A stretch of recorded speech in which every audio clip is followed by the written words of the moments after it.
Lent is like a pilgrimage. It's a spiritual journey.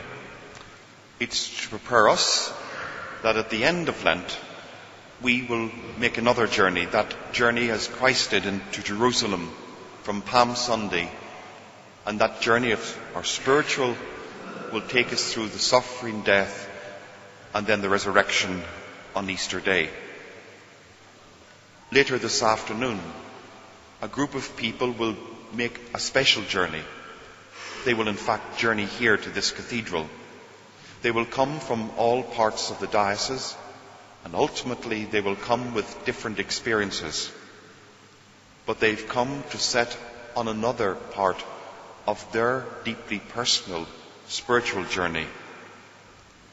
For they will come before the bishop and before their friends and family and announce formally that they wish, either as an adult to be baptized this Easter or as an adult to be received into the Catholic Church. For them, each of those journeys will have been separate, and I suspect for some of them it will be after months and perhaps even years of reflection, of prayer, and not with some anxiety. It's a courageous journey for them, and that's why today is important. The rite of election. Election doesn't mean that we vote in them. It means they are the elect. They are elect by God, literally chosen by God, chosen to be part of a special family, of which is the Church.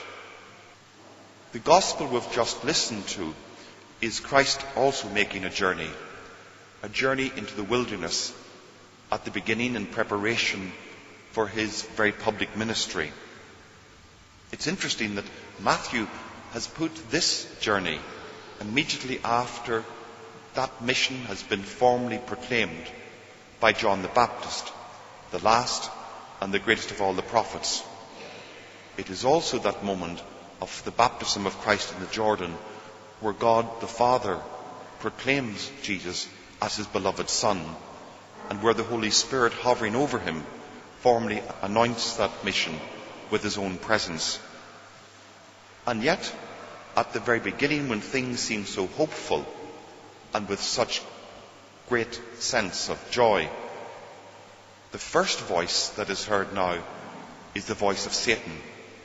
It's like our first reading. Just when things seem to be going well in the Garden of Eden, when Adam and Eve are enjoying the very sense of the beauty of where they are, along comes the serpent, the tempter. Interesting that Matthew uses three names: Satan, the devil, and the tempter. Basically, the one who wants to disrupt the plans of God, who wants to put us on our spiritual journey off course, to change our direction and not go along the journey that God has invited to us. That sense of the obstacle, the tempter, the one who undermines, therefore, is not only seen at the beginning of the mission of Christ, but it is also in the mission of the Church, and therefore in our own spiritual lives. The one who will undermine, the one who will make us fearful, the one who will want to put us off course. And yes, he uses very shrewdly and very cleverly the very weaknesses that he knows that make it more difficult for us to stay on course. In the same way with Christ, with the bodily desires, that sense of hunger for whatever, the devil will tempt us. That sense of wishing to be free from all our fears, that in the sense that we will not have any hurt or harm come to us. Well, he did that with Christ from the parapet of the temple.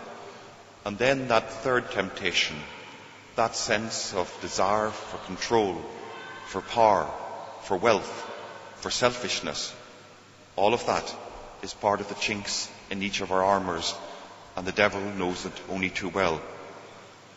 So Christ, in facing those three temptations, are in fact facing the temptations of all humanity, and to advise us to be ready and not to be put off course. The journey for the elect today is a journey for many of them, have taken long time and courageous steps. But also we too need to make that journey. That journey not just for Holy Week, but that journey to the completeness of life itself, so that the very Christ that we have met this Lent will be the same Christ who will embrace us at the end of our lives. Journey complete.